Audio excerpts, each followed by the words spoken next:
Gimana sih Bu kondisi saat ini ketahanan pangan kita di Indonesia? Ya. Kalau memang ini tidak dijaga, ini mungkin kita suatu saat akan kehilangan sawah, nggak ada sama sekali kan seperti itu ya. Nah, untuk mencegah hal tersebut nih Bu, udah ada belum sih Bu kebijakan dari Kementerian ATR BPN untuk setidaknya menekan angka alih fungsi lahan sawah ini Bu? Tapi dengan sekarang lahan sawah dilindungi itu ditetapkan, otomatis kan ini dalam kontrol pemerintah di pusat juga. Pemerintah pusat tahu apa yang terjadi di daerah seperti itu. Halo Sobat ATR BPN, kembali lagi di podcast Kementerian ATR BPN bersama saya Cassandra. Nah, hari ini kita akan membahas salah satu topik penting yang mana menyangkut kebutuhan pokok kita sehari-hari, yaitu nasi atau beras. Nah, Sobat pernah nggak sih kebayang gimana jadinya kalau lahan sawah terus berkurang, lalu gimana kita memperoleh ketahanan pangan untuk masa depan? Di sini, Kementerian ATR BPN memiliki peranan penting untuk menjaga ketahanan pangan nasional. Untuk membahas hal tersebut, di samping saya udah ada Ibu Hartati Pangaribuan ya Bu Izin dari Dirjen PPTR. Apa kabar Bu? Baik, Ya, sehat? sehat. Oke. Ibu izin, ini kita mau bahas nih ya tentang lahan sawah nih yang mana ada peran ATR BPN di sana. Nah, menurut pandangan Ibu nih sebagai praktisi, gimana sih Bu kondisi saat ini ketahanan pangan kita di Indonesia? Ya, baik. Halo Sobat ATR BPN, salam kenal. Saya Hartati Pangaribuan dari Dirjen Pengendalian Penertiban Tanah dan Ruang. Kondisi ketahanan pangan nasional pada saat ini, kalau kita mengikuti dari pernyataan pemerintah kan saat ini kita lagi swasembada ya Mbak ya. Tetapi kan kalau swasembada itu kan bukan berarti tahun ini swasembada, tahun berikutnya swasembada. Maka itu perlu tetap dijaga ya, dijaga terus kondisi pangan seperti itu. Karena seperti kita tahu bahwa saat ini kan sawah-sawah banyak juga tuh yang beralih fungsi menjadi sawah menjadi permukiman, sawah menjadi industri, sawah menjadi perdagangan jasa seperti itu ya. Jadi kalau memang ini tidak dijaga, ini mungkin kita suatu saat akan kehilangan sawah, nggak ada sama sekali kan seperti itu ya. Iya. Nah, untuk mencegah hal tersebut nih Bu, udah ada belum sih Bu kebijakan dari Kementerian ATR BPN untuk setidaknya menekan angka alih fungsi lahan sawah ini Bu? Sebenarnya dari tahun 2019 juga ada lahan baku sawah ya, tetapi itu selalu dilakukan updating sehingga tahun 2024 juga ada updating lahan baku sawah secara nasional. Kemudian 2025 tahun kemarin itu ada updating lahan baku sawah untuk Jawa seperti itu. Itu sebenarnya lahan baku sawah, yaitu lahan baku sawah yang dilihat secara existing itu memang sawah seperti itu, tidak melihat di bawahnya apakah ada perizinannya, apakah ada hak atas tanah pertanian di bawahnya, seperti itu tidak dilihat. Salah satu kebijakan dari ATR BPN itu adalah dengan mengeluarkan Kepmen 446.1 tahun 2024 seperti itu ya. 2025 ada lagi updating seperti itu. Dan perannya ATR BPN juga kan dalam pengendalian alih fungsi lahan sawah, Mbak Sandra, ada Perpres 59 tahun 2019. Ini sebenarnya kementerian-kementerian di kementerian lembaga di pusat seperti itu, tidak BPN sendiri, tidak ATR BPN sendiri, tapi adalah lingkup kementerian pusat, yaitu tentang pengendalian alih fungsi lahan sawah yang tahun 2026 kemarin dilakukan revisi Perpres 59 itu menjadi Perpres 4 tahun 2026 seperti itu. Nah, di sini ATR BPN berperan sebagai ketua harian pengendalian alih fungsi lahan sawah. Oh ya Bu, kita kan juga sering dengar nih ada istilah LP2B, LSD, LSB. Nah, itu tuh apa sih Bu sebenarnya? LP2B atau lahan pertanian pangan berkelanjutan adalah bidang lahan pertanian yang ditetapkan untuk dilindungi dan dikembangkan secara konsisten guna menghasilkan kemandirian pangan, seperti itu, kedaulatan dan ketahanan pangan nasional. Sementara lahan sawah dilindungi atau LSD itu adalah lahan sawah yang ditetapkan oleh menteri di bidang agraria, menteri kita ya, seperti itu ya, yang setelah melewati proses sinkronisasi oleh kementerian lembaga seperti itu. Nah, tadi bukan LSD ya, LBS lahan baku sawah juga ditetapkan oleh Menteri di bidang urusan agraria, Menteri kita juga.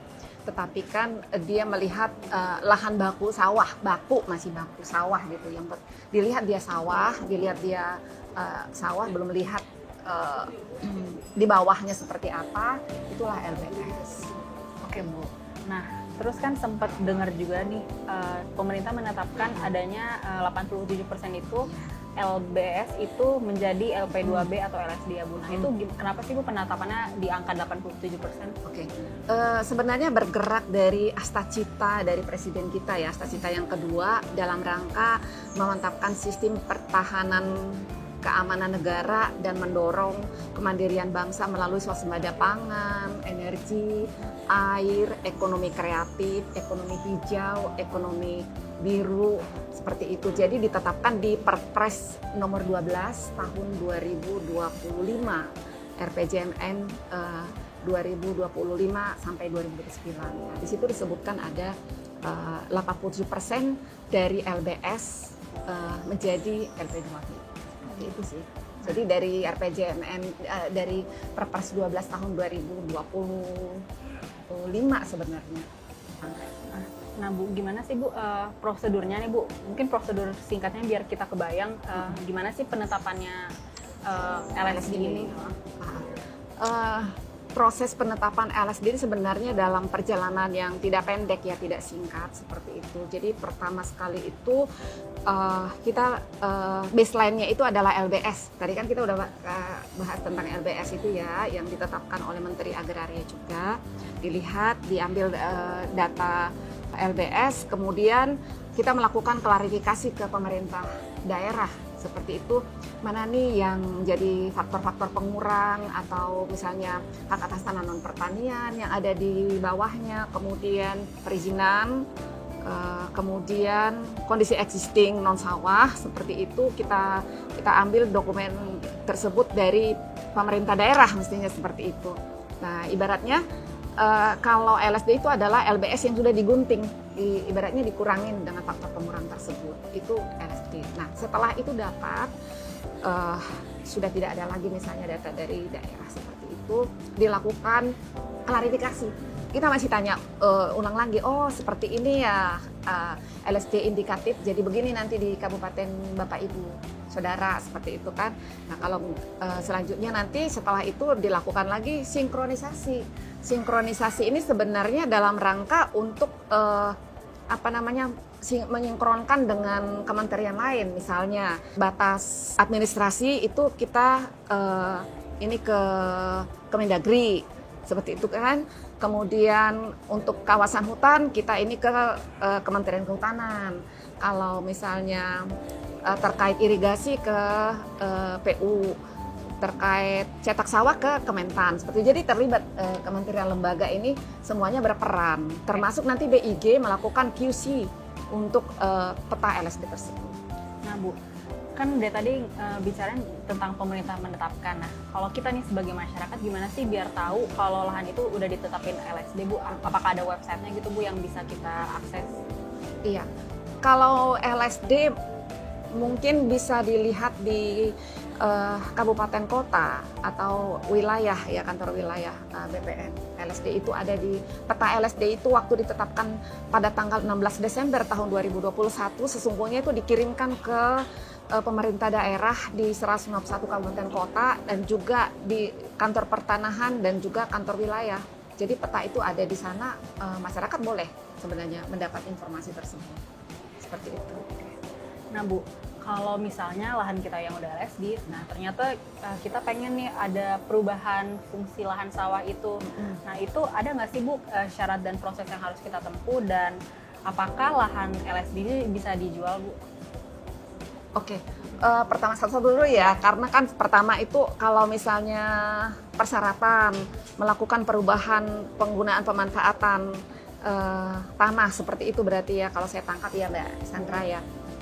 Ada di Permen 2 tahun 2024, Permen ATR BPN nomor 2 tahun 2024 ada berbagai panjang tuh persyaratannya, mengajukan permohonan, kemudian setelah itu komitmen investasi dalam waktu 3 tahun sudah akan dibangun, kemudian ada NPWP kalau memang dia badan hukum, kemudian ada KTP lah wajib ya kalau kita melakukan permohonan seperti itu, kemudian peta bidang tanah itu shape file dan spasial, kemudian apakah ada alas hak atas tanah yang dimaksud, seperti itu. Nah itu antara lain yang harus dilengkapi.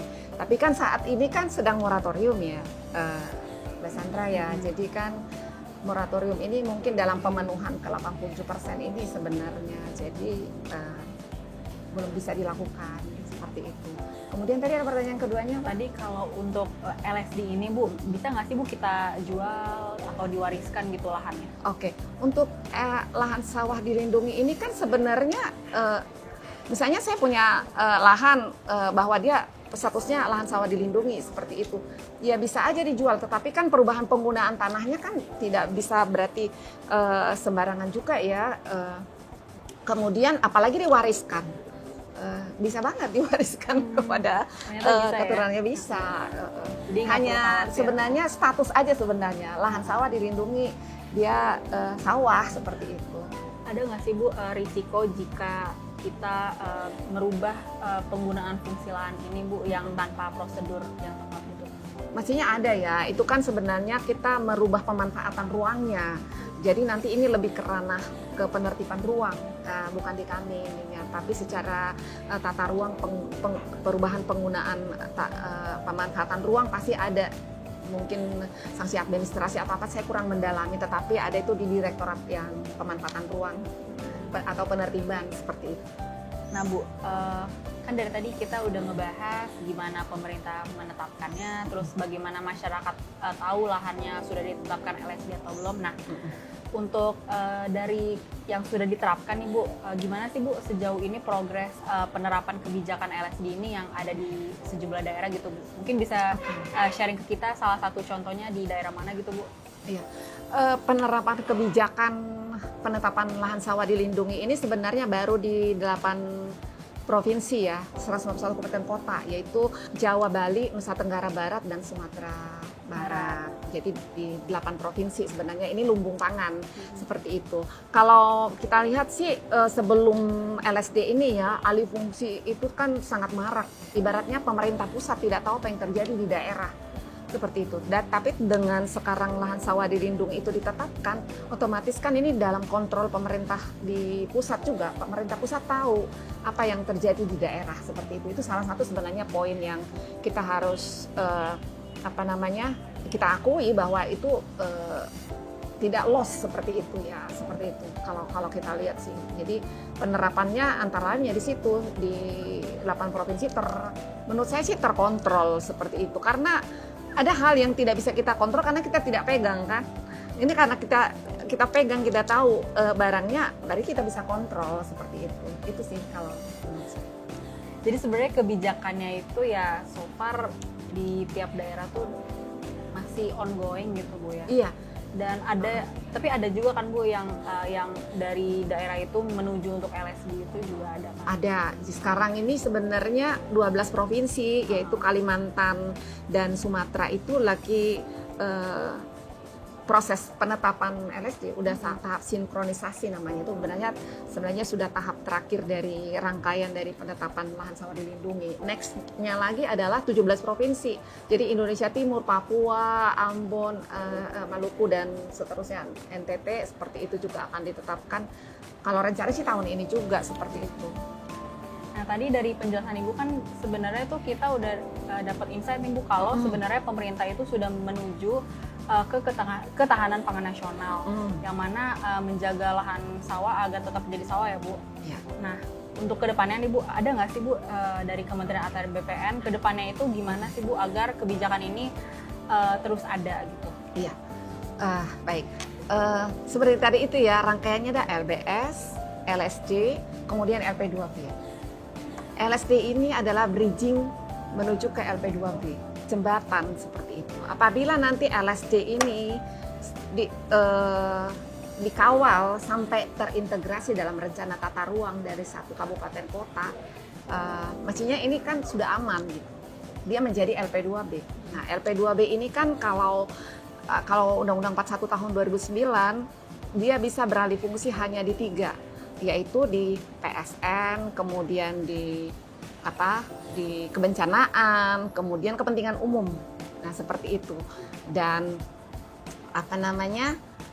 hanya di sini aja dia bisa beralih fungsi.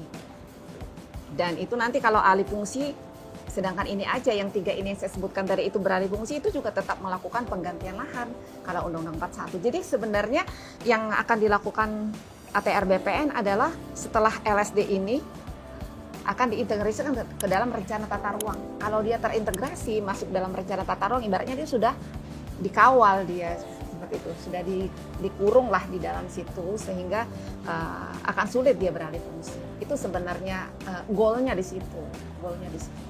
Menarik. Berarti semua ini sebenarnya saling terhubung ya Bu, dari segi tata ruangnya, terus gimana untuk kita punya cadangan ke depannya ketahanan pangan nasional gitu ya Bu. Iya. Nah, Sobat ATR BPN, itu dia tadi pengenalan singkat ya Bu dari Ibu tadi mengenai ketahanan pangan nasional, dimulai dari perbedaan dari LP2B LSD, terus bagaimana pemerintah menetapkan lahan itu LSD, hingga gimana sih masyarakat tahu nih lahan mana aja yang udah ditetapin. Nah, makasih ya Bu insight-nya. Jadi kita yang masih awam nih kayak dikasih tahu bridging awalnya dulu nih tentang LP2B dan LSD dan gimana sih pemerintah progresnya udah sejauh mana. Nah, tapi Bu sebenarnya setelah ini tuh masih ada pembahasan lebih lanjut lagi nih Bu terkait khususnya kebijakan LP2B dan LSD ini. Nah, untuk itu ditunggu episode selanjutnya di podcast Kementerian ATR BPN. Sampai jumpa.